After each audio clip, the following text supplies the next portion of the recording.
Hey guys, it's guitar surgery day. Recently I decided to give my guitar a new look as well as change the electronics in it, cause honestly when I plugged it in the last time it was sounding like a dying cat. Finally, after removing a million screws, I got rid of the pickup guard.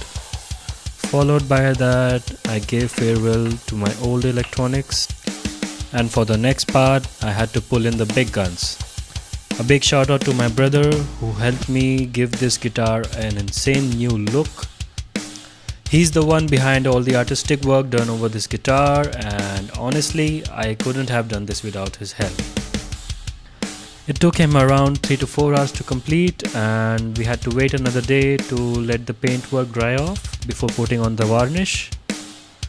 So yeah, before he finishes, I just wanted to quickly mention that this was a fun and learning experience for me.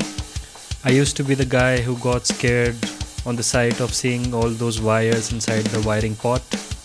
So if you have an old guitar lying around, then do try it once.